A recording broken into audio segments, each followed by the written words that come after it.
দিবাগত রাত্র অনুমান 1:30টার সময় অর্থাৎ 25 তারিখ হগলপাতি গ্রামের 9 নম্বর ওয়ার্ডে জনৈক মিরাজের বাড়িতে অজ্ঞাতনামা 10-12 জন লোকে ডাকাতি করিয়া আবার একই রাতে পাশাপাশি বাড়ি আফজাল মাস্টারের ঘর ডাকাতির জন্য তারা পার্শ্ববর্তী স্থলিং রাস্তার পাশে বাগানে অবস্থান করিয়া প্রস্তুতি নিতেছিল।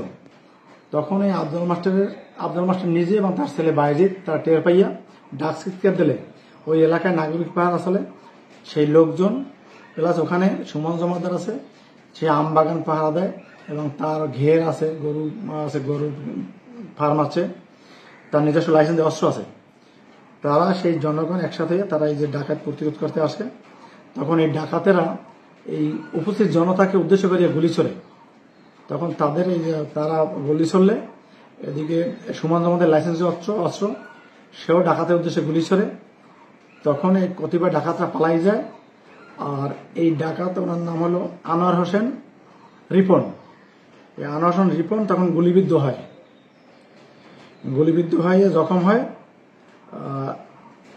পড়ে থাকে। তখন তার কাছ থেকে একটা পাইপ গান পাওয়া যায় দেশি তৈরি, 3জন গুলি পাওয়া যায়, একটা ছোরা পাওয়া যায়, 4টে মোবাইল পাওয়া যায়। এই অবস্থায় আমার তাৎক্ষণিক টহলরত পুলিশ এসআই নজরুল ইসলাম সেখানে থেকে উপস্থিত হন, এই সমস্ত আলামত জব্দ করেন। আমরা সংবাদ পাই, আমি নিজে সেখানে যাই, পাথরঘাটা সার্কেলের অতিরিক্ত পুলিশ সুপার মহোদয় আসেন।